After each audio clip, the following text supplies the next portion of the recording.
Hi everyone, it's Martel. Welcome to your Monday video. We had a great discussion last week about the topic of friendship, and Nell and I thought about this week what better time to introduce another kind of relationship, the romantic kind. So that's what we're going to be discussing this week, and this topic is going to mean something different to all of us, maybe more so than other topics we discuss in the group. For some of us, we might be in the dating world right now. For others, we might be in a long-term relationship or a marriage. And for some of us, we might not be interested at all in having a love life right now, and this topic might not speak to them. So keeping that in mind, we want to spend the week discussing how our more intimate relationships are influenced by our incurable conditions, and also how our conditions influence our love life. So as many of you know, here in Beyond My Battle, we want to talk about themes that are beyond our illnesses or disabilities and begin to see how, no matter what it is that we have, these other aspects of our life create stress for us in relation to our condition. We want to be able to support one another and tell stories and make recommendations that aren't based on what I have versus what you have, but on a deeper emotional level.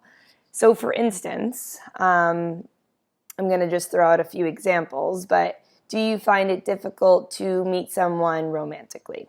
And we might engage in a conversation around that is about how this could be due to a deeper insecurity about your level of self-worth, and undoubtedly influenced by your condition. Another example might be if you find yourself arguing with your spouse a lot. And this might be due to you living in a heightened state of stress, ready to burst at either the smallest of things like difficulty grocery shopping, or larger things like feeling frustrated about your dependency on others. Or maybe you're just finding it hard to maintain a relationship and you see that trend of always backing out of them before they get too serious. And could this be a subconscious fear that you have about maybe others being better off without you?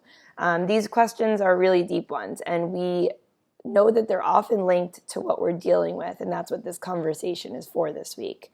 But we also want to acknowledge that while a lot of these scenarios and questions are linked to our conditions, they also might not be. And we want to continue our awareness about what is and what isn't.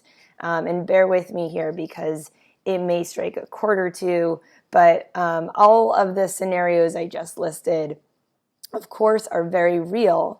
But sometimes we can use our disability or our illness as an excuse or as a crutch,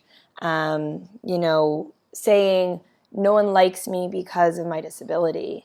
Telling yourself that might really be an issue of self-love that you need to work on and that you need to tend to. Because remember, we don't attract love if we don't embody love. And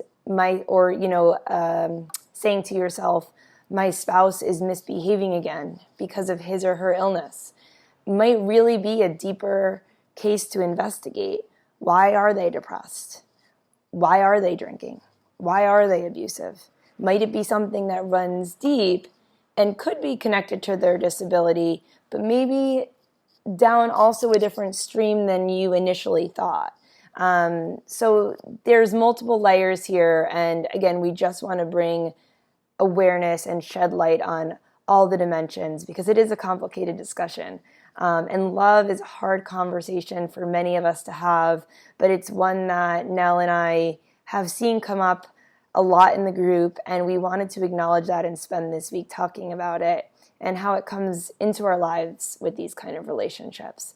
So we're looking forward to hearing about your stories, hearing about your struggles. Remember, this is a safe place, and we want to answer any questions that you have, and we're looking forward to talking this week. Thanks, everyone.